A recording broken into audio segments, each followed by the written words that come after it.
এই দুনিয়াত আপোনাৰ আটাইতকৈ ভাল সংগী না আপোনাৰ মাতা পিতা, না বাই ভনী, না পত্নী, না ল'ৰা ছোৱালী।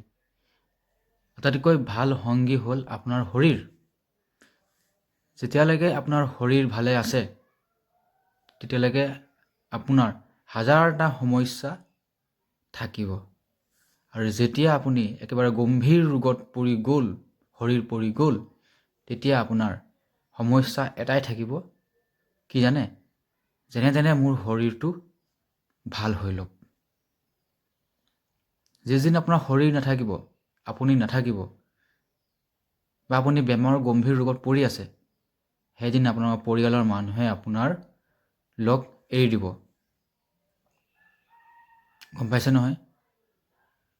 যদি মৰিলেও ততাতৈয়াকে যেনে তেনে সকামখন পাতি আজৰি হ'ব বিচাৰিব। তাৰপিছত যে আপোনাৰ যে অস্তিত্বই আছিলে পৃথিৱীত পাহৰি পেলাব। না খাওঁতে, শুওঁতে, উঠোতে, বহোঁতে, ৰাতিপুৱা শুই উঠি সকলো টাইমত যিটো যোনে আপোনাক সদায় মনত পেলাইছিলে, সেই মানুহ আপোনাক চিৰদিনৰ কাৰণে পাহৰি যাব। সেইকাৰণে স্বাস্থ্য থাকক, তন্দুৰুস্ত থাকক, শৰীৰ ভালে ৰাখক। শৰীৰ থাকিলে মন ভাল থাকিব, মন ভাল থাকিলে সকলো ভাল থাকিব।